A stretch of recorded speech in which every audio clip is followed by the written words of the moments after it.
Okay. Yes, this is a talk about a measurement we did a few years ago in 2017.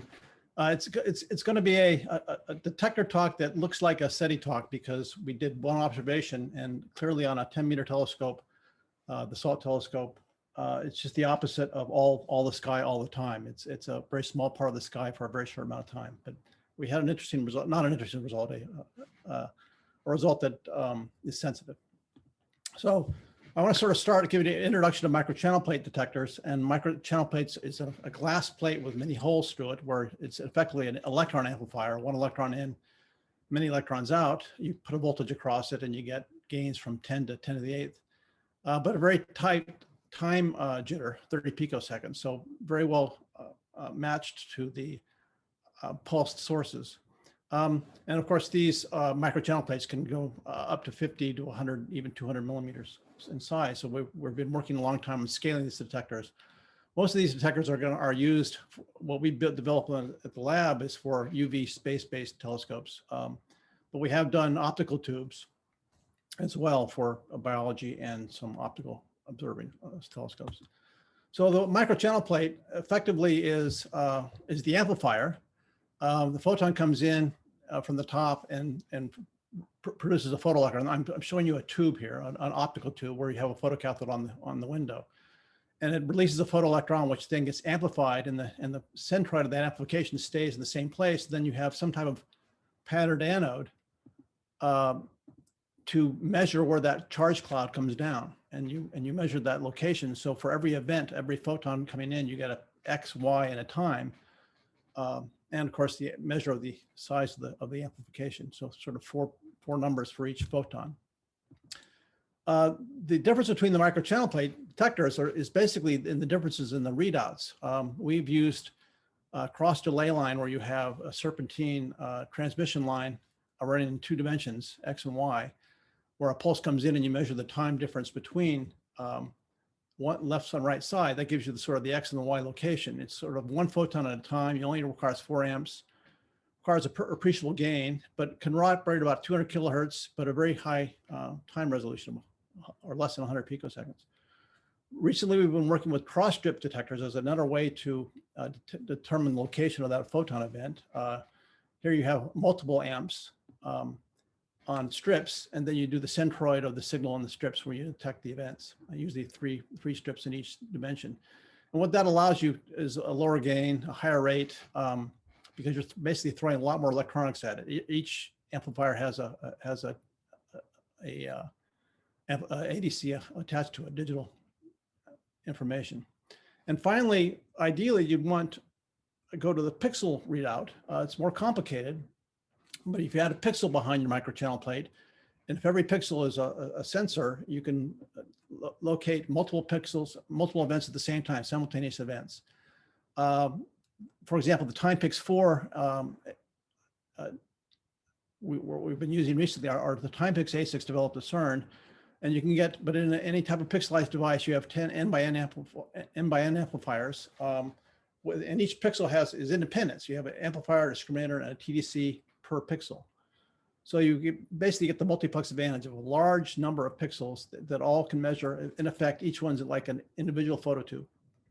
And if you read them out, the Timepix ASIC is data-driven output. So when you don't read it out as a frame, every event is read out individually. So you don't read out a lot of zeros, you read out real events. And the Timepix has a resolution of 250 picoseconds. And 10 gigahertz, 10 gigabit per second outputs. So you can get up to, theoretically, up to 2 gigahertz count rates. So anyway, back to our this was a cross strip detector. I'll just show you the time resolution. We measured 100 picoseconds for our Super Gen 2 photocathode. The gallium arsenide, which is a redder photocathode, higher sensitivity, has less time resolution, basically due to the photocathode itself.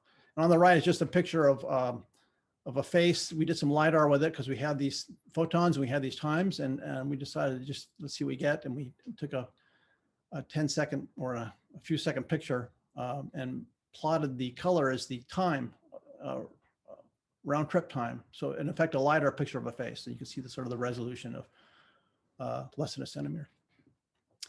So we did develop here's an optical detector on the left. That's what they look like. That's a 25 millimeter. What you see is the glass input window with a photocathode on it, microchannel placed underneath it, and then the pattern anode on the bottom. It's a 25 millimeter tube. We put that on the nickel telescope more than a decade ago. And you can see we aimed it at the crab. And you see the sort of double pulsing per period of the Crab Nebula. Let me do that again. Now this, of course, we didn't imagine doing any timing less than a nanosecond. So our best timing here was a microsecond, which is plenty to see the Crab 33 millisecond period. But we took this detector, or a twin of this detector, to the Southern African Large Telescope. We actually installed it on the focal plane array, and it's still up there. It's been up there for about more than 10 years in the prime focus of the SALT telescope, a 10-meter telescope in South Africa. Here's its package with the electronics, delay lines, etc. In the prime focus. It's not used often. It's a very high-speed photometer, imaging photometer, that you can apply for time on. And we did in 2017. We said, well, let's take a look at some candidates. Let's do a SETI observation with it. And so we. Normally it's used for high time resolved photometry. Its advantage, of course, besides being on a large telescope, is that it's an imaging photometer. So you can actually see sources, you can get comparison stars, you can measure the background at the same time. And the center plot is some science data we took way back showing a flare from CN Leo. Of course, you get the output of the data is a photon list. So you can bin it any scale you want after the fact. You don't have to set up an integration time. You just you take your list and you bin it as you will. When you do that, one time we decided to look at all our data and for fast events, and we found this millisecond pulse. And so we went and looked at the photon data from that, and that's what you see on the right side. We saw a meteor zoom by. We figured it's a meteor. We don't know what it was, but it was equivalent to about 30 kilometers a second speed if you assume a height of 20 kilometers. So we assumed it's a meteor. The reason why it's not a point source streaking across is that 20 kilometers up in space on the SALT telescope is out of focus. And so you're seeing sort of the pupil of the SALT telescope going across. So when you look at BVIT, it records one event at a time with a 200 nanosecond dead time. But each photon has a position time and a pulse height, which tells you the size of the pulse. So if you have a multi-photon event, you can actually see it in the pulse height to a point. There's a noise in that pulse height. I will show you in a second. But if you arrive multi-photons to come together in 5 nanoseconds, then the pulse height will scale the number of photoelectrons. And of course, the probability of multiple photons coincident narrowband for bright stars is very light, so it's very low. So we figured, let's look, since we didn't have the timing to nanoseconds on this instrument, let's look for amplitude variations or amplitude pulses. So the typical pulse height distribution you see here, a single photon there's a noise deamplification process. So a single photon would have a multiple number of different size outputs depending on the event. And this is many events at once. But if you turn the gain down, you move the pulse height to the left, and you can see higher signal events. And so in 1 to 100 nanoseconds, where the photon, if a multi-photon event hit, we would map it as a single photon, but it would have a large pulse height. And so that's what we did. We turned the gain down such that when you fit a Gaussian to the regular pulse height distribution, you see that above a certain level, where you have 6 photons or 10 photons, you're dominated by gamma rays. That from a star, you would have 10 sipping events would not be seen. But then we have other effects in our detector. We have some field emission and some gamma rays that are dominating that. And it's fit well by a Gaussian plus a gamma ray fit. And they sort of limit our sensitivity to large events. So we selected 3 stars, some at the time have similar to Earth. The stars had to be dim for us. We can't look at stars brighter than 10th magnitude because of the 10-meter telescope.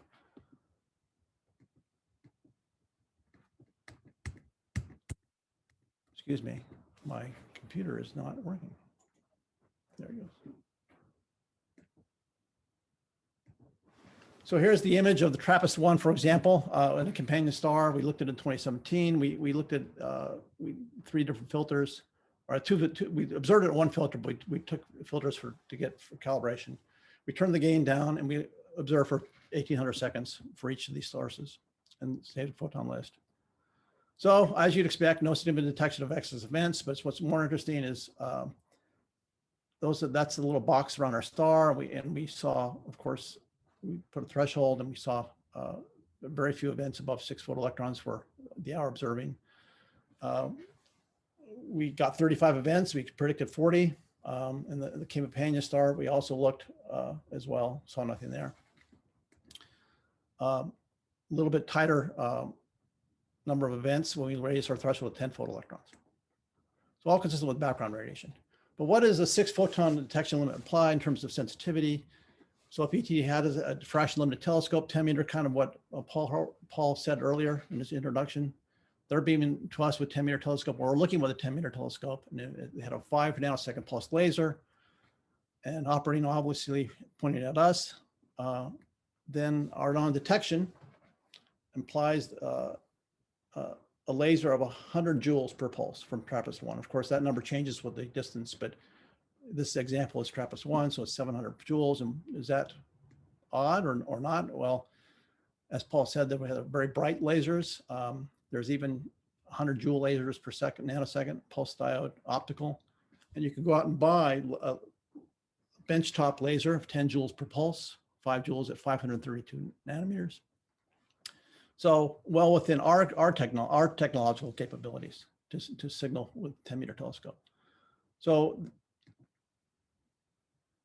what this allowed us to think about what would be a better detector for, of course, with our capabilities to do for a SETI detector. Well, we'd like to time tag every detected photon, even if simultaneous. So we'd also larger formats for surveys on small telescopes, which everyone would like to do, all sky all the time. High dynamic range and count rate, you have very bright stars and very dim stars and very low rates of photons from ET. We'd like, of course, to last a long time and have low gain. That's a particular problem for microchannel plates. They don't last forever, but if you operate them at low gain, they last a lot longer, proportional to the gain. And of course, microchannel plates have good spatial resolution, background, and linearity. So we were thinking of an optical tube with a Timepix-4 readout array would be nice. The Timepix-4 is the latest version. What you're seeing on the right are Timepix-1 array in a vacuum tube. We already demonstrated that we can put these chips behind microchannel plates. That, of course, doesn't have the microchannel plate in it. And it has the Timepix-4, which is developed at CERN, has basically 230,000 independent sensors with a 2 gigahertz count rate possible. Each pixel can measure event charge and time of arrival. So you can see if 2 photons are close to each other, we can actually see different times. On the lower right, you see a time map, basically an image with the time. Those are individual photon events landing on multiple pixels because we sort of defocused it a bit. And the time, this is from a gamma ray scintillator we put in front of our detector. And the color is the time of arrival. And so if you had 2 events close to one another, you could actually, at the same time, that's what you see here, the same colors, the sort of that purple color.